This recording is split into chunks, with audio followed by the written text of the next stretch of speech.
kagawad o chismosito kayo. Mayong hapon kanatong tanan na local chief executive sa Dakbayan Malaybalay, aggressive man kita na mag-atiman yun sa early child care development sa Malaybalay. Ug isa na ini ang atong pasalamatan ng punong barangay sa Barangay Nueve, ang igagaw si punong barangay Dexter Maxilio Pabilyaran Gamo, na iya gining gi-atiman kay ngani itong kagawad pa ko diri sa Barangay 9 gani na konsyal ko sa Dakbayan Malaybalay ug na vice mayor. Nakita gyud ko ni na katong kulang siya og katong improvement ang iyang mga dingding, light materials dayon ang iyang window is dili kay to siya secured niya ang mga bata delikado pod. So karon ganina na among nasulod dito temporarily hapit naman ni mahuman, pero nakita na ako na pulido gid pagkabuhat. Then dako gini ikatabang sa mga bata diri sa Purok 5 sa Barangay 9. So daghang salamat, keep up the good work up.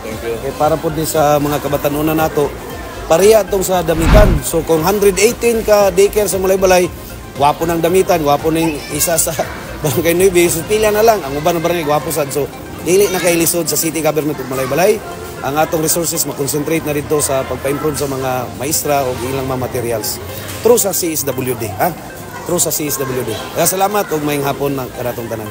Kap, thank you. Paglingkod ako din niagi pod ko para kang Mayor Warren og kagawad, barangay kagawad diri 2010 to 2013.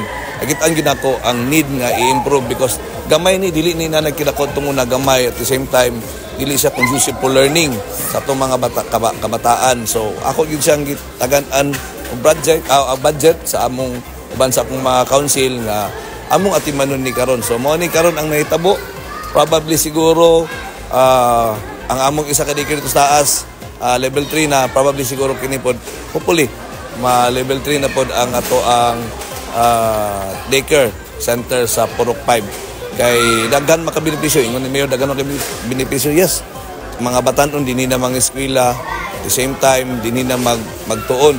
Isa pod is ang teacher nato dinhi is isa ka Muslim. First daycare teacher nga Muslim sa Tibok Malaybalay. So mo sa akong gipili para at least napoy kuan ba na equal ang ato ang paghatag og serbisyo sa mga ethnic groups sa ato ang siyudad sa Malaybalay.